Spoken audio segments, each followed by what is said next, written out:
Assalamualaikum semua. Apa khabar? Sihat Salam COVID-19.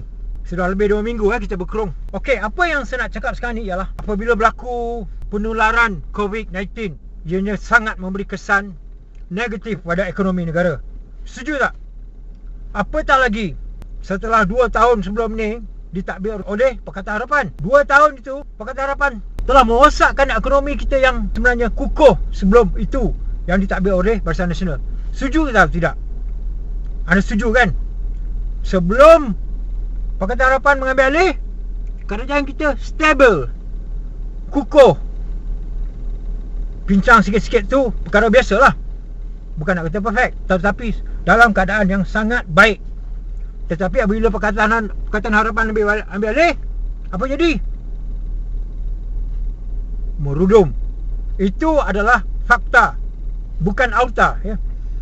Jadi prioriti kita sekarang ni apa? Of course, kita nak agar COVID ni tidak ada lagi lah kan penularannya di negara kita. Itu sudah pasti. Dan selepas itu apa kita nak? Ekonomi kita dapat dijana kembali. Betul tak? Okey, saya rasa semua orang setuju hal ni. Sebab semua orang dah tahu betapa susah dan payahnya kita rakyat apatah lagi terpaksa berkurung dalam ni, pendapatan pun tersekat, banyak perkara berlaku dan apatah lagi seluruh rakyat terlibat kan dalam keadaan ekonomi yang macam ni rasanya nak dapat pulihkan balik mengambil masa yang sangat panjang dan memerlukan kepakaran bukan calang-calang lah nak pulih dalam keadaan ekonomi sekarang ni. Oleh itu saya nak tanya anda, siapakah yang paling layak kita rasalah untuk memimpin, membina kembali ekonomi negara kita ni? Siapa? Ya, kita ada ramai mesti ada kata ada ramai, kita tak tahu lagi, mungkin dia ni boleh buat, mungkin itu boleh buat, menteri kewangan yang baru ni boleh buat, mungkin Perdana Menteri kita ni boleh buat, mungkin ada menteri-menteri baru boleh buat. Mungkin kita nak hidup dalam keadaan mungkin ke? Tak boleh macam tu kan? Kita tahu siapakah yang membawa negara ini ke meju kejayaan lah ketika Barisan Nasional dulu membangun dengan keadaan yang sangat kemas lah dari segi pembangunan penyusunan struktur perancangan ekonominya. Tak lain tak bukan ialah siapa? Datuk Seri Najib. Bila saya sebut perkataan tu, ada yang kata saya tak kesuk, lantak kau orang lah kan. Tapi ini realiti kan. Ini realitinya. Dalam keadaan sekarang ni pun saya rasa kita belum jumpa lagi kan. Belum jumpa lagi kan. Yang kita jumpa ialah mungkin dan mungkin. Jadi apa yang ingin saya katakan sekarang ialah kita memerlukan Datuk Seri Najib Tun Razak untuk membimbing dan membantu menjana kembali, memulih kembali ekonomi negara kita yang dirosakkan oleh Pakatan Harapan. Itu nombor 1. Sangat-sangat diorang ni begitu kejam kepada negara, langsung tak ada nilai patriotik. Apa yang mereka lakukan tak perlu saya sebut, semua dah tahu. Kerana itu jugalah 2,5 tahun saja diorang terpaksa kena gulung tikar. Kita tak sanggup lagi dah. Kita tak sanggup lagi untuk bertahan di bawah diorang tu. Dan nak pulihkan negara ini bukan mudah kan. Orang kata kalau nak meruntuhkan sebuah bangunan tu, kalau kita nak bina mungkin mengambil masa bertahun, bangunan yang besar. Tapi nak meruntuh tu 1 hari pun boleh kan. Macam ni lah Pakatan Harapan, 2,5 tahun habis dia. Yang diusahakan berpuluh tahun oleh Kerajaan Nasional diruntuhkan begitu saja. Tapi untuk bina balik, siapa? Datuk Seri Najib Tun Razak. Isunya sekarang, masalahnya sekarang, pertama, Datuk Seri Najib tidak ada diberi apa-apa jawatan khas untuk dia, untuk membantu kerajaan lah. Saya tak sebut dari segi menjadi Perdana Menteri jangan salah faham. Dia tidak diberi satu tugasan khas. Rasa anda perlu tak? Sangat perlu kan? Okey, jika kerajaan setuju, apakah Datuk Seri Najib punya masa yang cukup ataupun diberi ruang untuk 100% untuk memberi fokus kepada kerajaan untuk menjana kembali ekonomi? Tidak. Sebab apa? Dia masih terikat dengan kes-kes yang terpaksa beliau hadapi lebih 40 kes pertuduhan terhadapnya. Okey, ini isunya. Okey, ini isunya. Perlukah kita layani lagi pertuduhan-pertuduhan terhadap Datuk Seri Najib ni? Perlukah benda tu diteruskan? Kita kena faham bahawa Pakatan Harapan dulu sendiri berkata bahawa tanpa fitnah mereka tidak akan berkuasa. Jelas sekali mereka telah memfitnah Kerajaan Barisan Nasional dan terutamanya memfitnah pemimpin kita, Datuk Seri Najib Tun Razak. Jadi kita tak boleh nafikan pertuduhan yang begitu berjela panjang tu adalah fitnah. Sekarang sudah lebih 2 tahun pun kita tak tahu entah mana hujung pangkal ni. Diorang pun sendiri tak tahu apa yang diorang buat. Dan motifnya ialah supaya Datuk Seri Najib tidak lagi kembali dalam kerajaan. Itu yang kita nampak. Kan? Betul tak? Supaya kes ni biar berpanjangan sampai 10 tahun ke 20 tahun ke, kurang-kurang pun 5 tahun ke. Tujuan dia ialah apa? Supaya dapat menyekat ataupun mematikan kerjaya politik Datuk Seri Najib. Okey, jika itu niat mereka, ketika itu mereka berkuasa, mereka mampu dan mereka boleh melakukannya. Tetapi tidak lagi sekarang kan. Sekarang tak lagi kan. Sekarang kita bukan di bawah Pakatan Harapan, kita di bawah Perikatan Nasional. Apabila kita tahu benda itu, macam Datuk Seri Najib dianiaya, bagaimana juga Barisan Nasional dahulu dianiaya dengan fitnah, kenapa kita perlu biarkan? Jadi kes pertuduhan Datuk Seri Najib ni tak salah pun jika ditarik balik. Tarik balik je. Sebab apa? Prioriti kita sekarang ni apa? Nak settle kes Datuk Seri Najib ke atau ekonomi? Yang mana? Kalau kita nak settle ekonomi, kita perlukan Datuk Seri Najib untuk membantu merangka strategi pembangunan ekonomi kita dapat kembali naik. Mana ada Datuk Seri Najib untuk tumpukan perkara dari segi ekonomi, sedangkan lebih 40 pertuduhan terhadapnya. Dia terpaksa usaha untuk membersihkan namanya.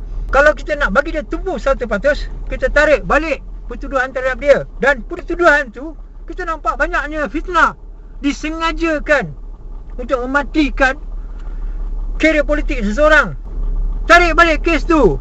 Sebab prioriti kita sekarang ialah apa? Prioriti kita ialah untuk memulihkan ekonomi. Dan kita ada seorang pemimpin, Datuk Seri Najib, yang kita anggap dia sebagai aset negara. Aset, faham tak? Dia bukan liabilities. Liabilities tu macam Tom Mahathir ke Lee Kuan Yew, itu diorang tu ada liabilities. Diorang merosakkan negara. Liabilities. Pemimpin-pemimpin Pakatan Harapan dulu, diorang tu ada liabilities. Diorang tu memberi beban kepada negara, sehingga negara merudum ekonominya. Tetapi Datuk Seri Najib berbeza. Dia adalah aset. Aset tu adalah satu yang memberi manfaat kepada negara. Tetapi kalau kita tak guna sebaiknya, siapa yang rugi? Negara kita rugi, seluruh rakyat akan rugi. Buat apa kita nak sibuk dengan suruh Datuk Seri Najib naik turun mahkamah, akhirnya negara kita tak juga pulih. Nak tunggu Datuk Seri Najib dapat bersihkan namanya. Kalau mahkamah tu mahkamah masa 5 tahun atau 10 tahun, untuk apa? Kita pun sebagai rakyat, kita mesti kena, orang kata, simpati terhadap apa yang berlaku terhadap Datuk Seri Najib. Betul tak? Dia dulu membantu membangunkan negara, tetapi apabila dia difitnah, apabila kita ada peluang untuk membantunya, kita lakukan. Kerajaan sekarang boleh bantu.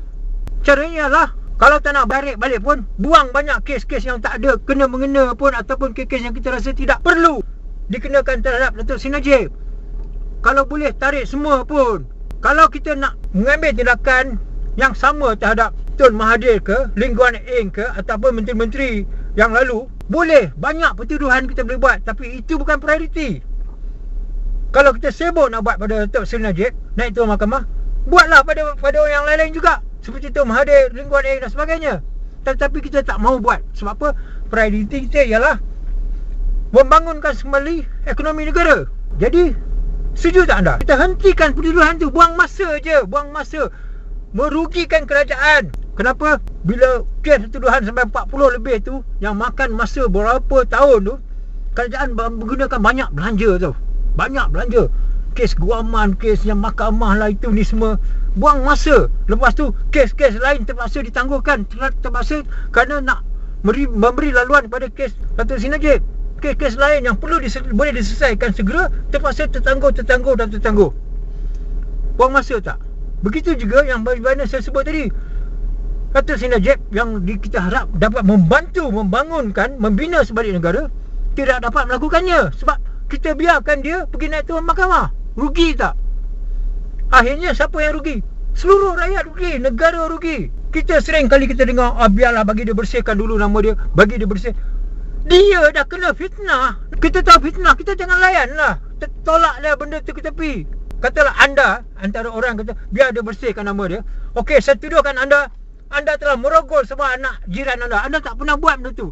Nak bersihkan benda tu. Okey, kes tu mungkin berjalan 5 tahun. Anda kena naik turun mahkamah 5 tahun. Nak tak layan benda tu?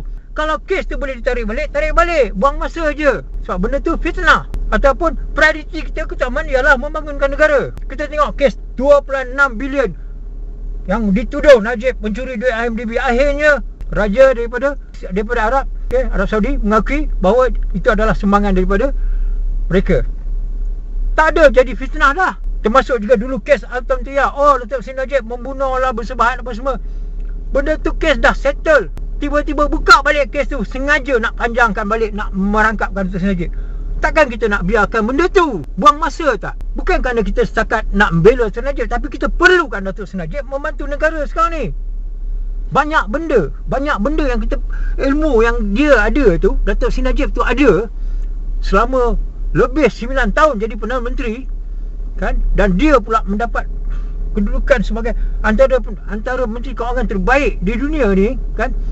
Kita sangat perlukan dia membantu. Pengalaman yang ada pada dia sangat besar. Kita tak boleh, mungkin menteri kewangan ni boleh, mungkin dia ni boleh, menteri ekonomi, mungkin Azmin boleh. Apa dah, kan? Kita tak nampak pun Azmin ke boleh buat dulu masa dalam kerajaan Pakatan Harapan. Jadi kita nak benda yang pasti sekarang ni. Kita dah ada benda yang pasti, sebab kita dalam keadaan tenat sekarang ni. Kita tak boleh try and error. Nak cuba ni, tak boleh lagi dah. Kita tak ada masa untuk itu. Janganlah kita perbodohkan diri kita, percaya pada fitnah. Akhirnya kita, orang kata, bagi dia bersihkan nama, kita pun, ya kena bersihkan nama. Padahal kita sendiri tahu benda tu fitnah. Kita tolaklah, kita tepikan kes-kes yang dianggap sebagai fitnah tu. Jadi saya nampak ni sebenarnya benda ni susah sangat orang nak terima. Kenapa? Pakatan Harapan dah menanam satu persepsi kebencian kita pada Datuk Najib ni kuat sangat. Sampai kita ni tak tahu fakta apa, setuju 100% apa yang diorang fitnahkan, yang diorang tuduhkan, kan? Propaganda diorang terhadap Datuk Seri Najib ni. Kita percaya bulat-bulat sampai melekat dalam diri kita ni, Datuk Seri Najib ni adalah seorang yang jijik, yang jahat. Jadi benda-benda macam ni salah siapa? Bagi saya salah kembangkan kerana merosakkan minda rakyat. Tapi kita rakyat ni kena ubahlah. Jangan terima bulat-bulat lagi dah. Dan jangan terima lagi dah. Jangan lekatkan benda tu dalam fikiran kita.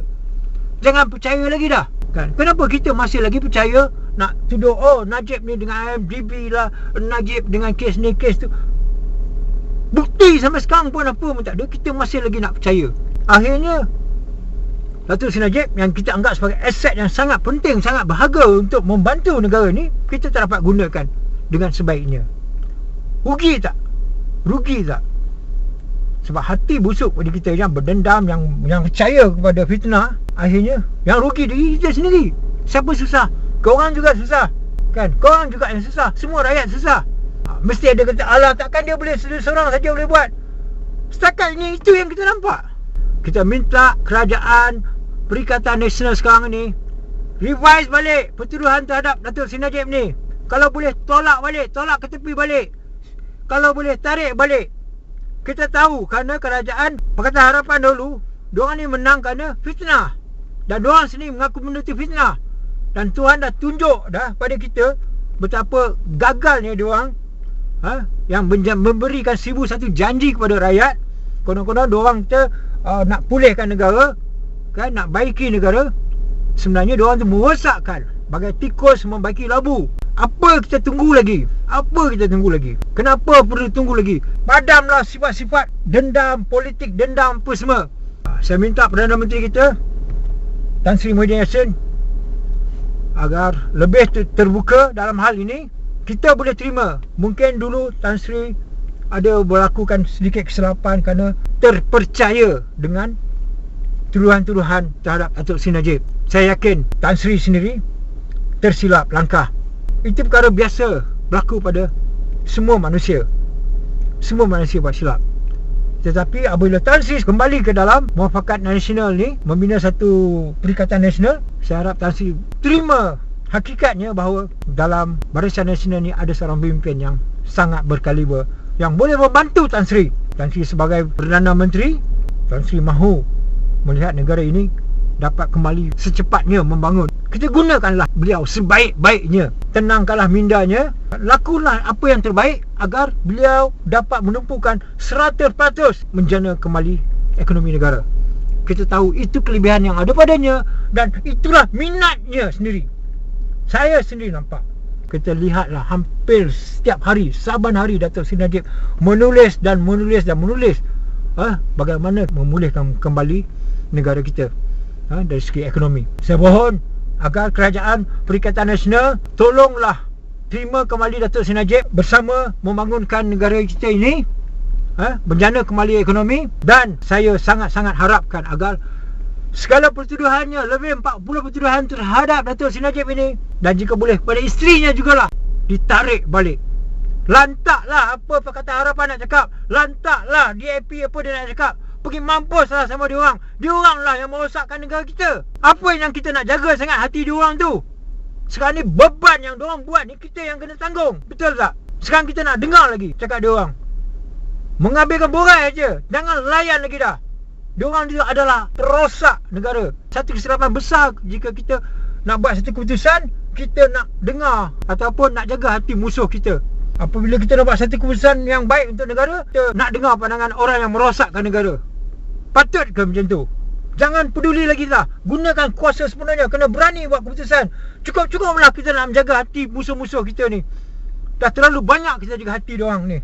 Kita dah bagi muka sangat, dah lebih sangat, sampai diorang boleh naik sampai pijak ke kepala dah. Nyaris lagi negara Malaysia ni terjual.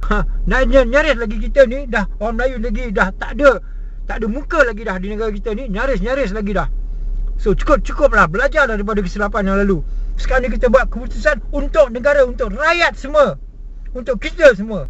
Perkara-perkara remeh yang sengaja diciptakan pertuduhan sampai berpuluh-puluh yang tak pernah dibuat di dunia ni, merapu sangat tu. Kita dah ada kuasa sekarang, kita tolakkan pertuduhan tu. Lantaklah Tuan Mahathir nak cakap apa pun, lantak dekat dia. Bersih sangat ke dia tu? Assalamualaikum semua.